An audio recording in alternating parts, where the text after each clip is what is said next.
Oh my god, it is raining in the background, so I'm really sorry that if you have to hear this the entire video. Can you hear that right here? Well, if you can't, then here's the rain closer.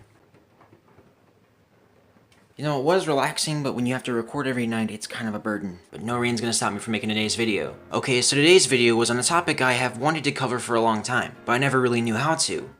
Hell with it, man. If I can make a video talking about fidget spinners, then who says I can't piece together enough random thoughts and ideas into one big commentary? A commentary about dreams. And by dreams, I don't mean like lifelong goals and stuff and like what you want to do with your life. I mean like when you're falling asleep in dreams and stuff, yeah. That'll probably be for another video. Hello everybody, my name is BlakeyBoi. That's not really my real name, by the way. My real name is YGSL. And welcome to my channel, YGSL, which is short for YouTuber's Guide to Surviving Life. A channel where I make videos about sleep. Because I'm tired. So very tired. This rain's really not helping. Now, unless you're a newborn baby watching this video on your first day out of your mom's left breast, I'm pretty sure you've had a lucid dream once or twice, right? A dream where at some point you begin to realize that the serial rapist raccoon jerking off in the corner of the closet during your left nipple's wedding suddenly just doesn't seem all that realistic in the reality you're used to. I sorta have a love-hate relationship with lucid dreams. I love them because once I realize I'm dreaming, I sometimes can control things like I'm God. But here's the catch to my lucid dreams. My power and abilities only stretch so far in my own mind. Like, even though I know this is all in my head and I should be able to control everything, no matter how hard I try, the only thing I can really do is make objects float. Occasionally. It's actually pretty sad, really. In only my wildest dreams, my possibilities amount me to a generic Matilda. Well, now that I think about it, I actually can control things in my dreams, but not in the best ways. During dreams, pretty much anytime I'm ever in a scary situation, everything will get worse, because every time I fear something bad in my head, my mind decides to finally take control and gift me with a week's worth of sleeplessness and fear. Yay. For example, let's say that in one of my dreams, I'm hiding in a closet. Looking for me is a sexually frustrated Logan Paul fan, looking for me so she can gouge my eyes out with a racist spaghetti noodle. Now, the last thing I want to do is get caught, and that's why the only thing that's in my head is a nagging little voice saying, "Jesus Christ, don't find me.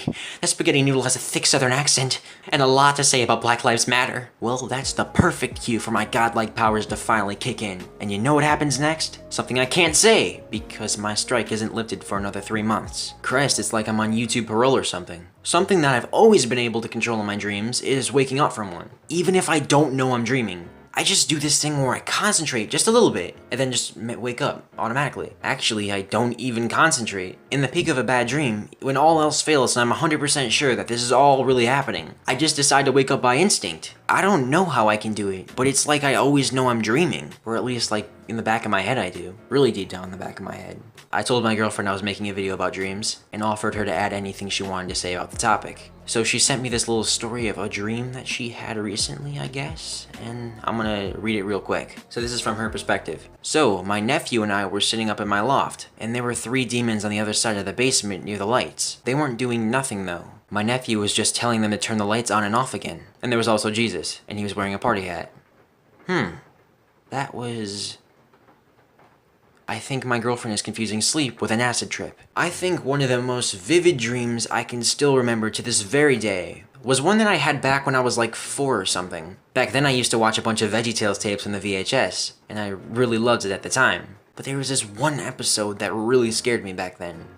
Hell man, it still creeps me out to this day. So the dream all started with me being chased through a giant sea made up of blankets and pillows. I was being chased by some 5-year-old, who was around my age at the time, with painted nails as long as a ruler. It was so gross. And her lips were all puffy and red like she was stung by an undiscovered type of African bee. I think it was so scary and gross to me back then because as a 5-year-old, I never really understood makeup or half the crap girls liked. Hell, I still don't really understand half the crap girls like. But anyway, I was crawling as fast as I could from her, until suddenly, the sea of blankets ended. I had entered an endless room with a checkered floor, and hundreds of support beams scattered everywhere. Now, here's where me mentioning VeggieTales pops back up. The setting I just described was from one of the first VeggieTales episodes ever made. It was called Daniel in the Lion's Den, and once I got there, I started hearing distant whispers, belonging to the voices you're about to see in this mini clip. I just fuck your bitch, that's some Gucci flip-flops. These things still scare me to this day. So after hearing these things, my 4-year-old self decided to do the most reasonable and smart thing and just directly faced the balance beam, nose touching and eyes closed. Once the voices got closer to the point where they were right behind me, they picked me up and carried me off.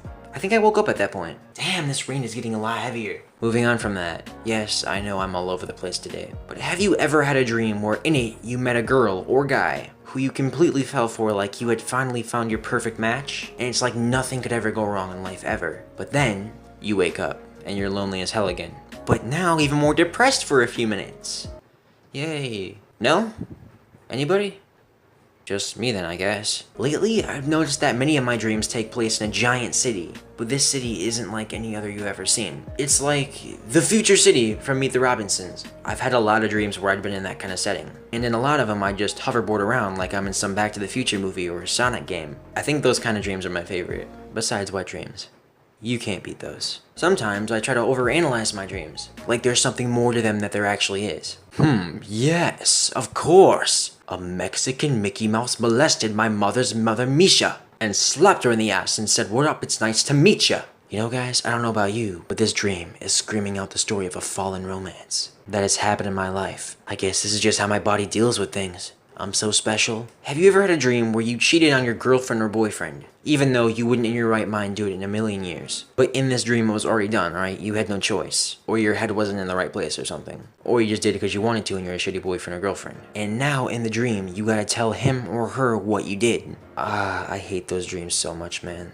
I just hate them so much. Moving on, I once had a dream that lasted for 7 seconds. The entire thing was just a loop of a cartoon flying squirrel mascot with a big head, over some obnoxious Alvin and the Chipmunk music. I remember one time in my entire life, I was so tired that I fell asleep as soon as I hit the pillow. And those are the craziest things ever. I wish I could do that all the time. The second you hit the pillow, you just fall asleep, out cold. But moving on, I think that if this video taught me anything, it's that dreams are weird as hell, and you should probably try to fall asleep as little as possible to avoid VeggieTale nightmares. And before I leave for today, let me just ask you this. You ever had a dreams that you want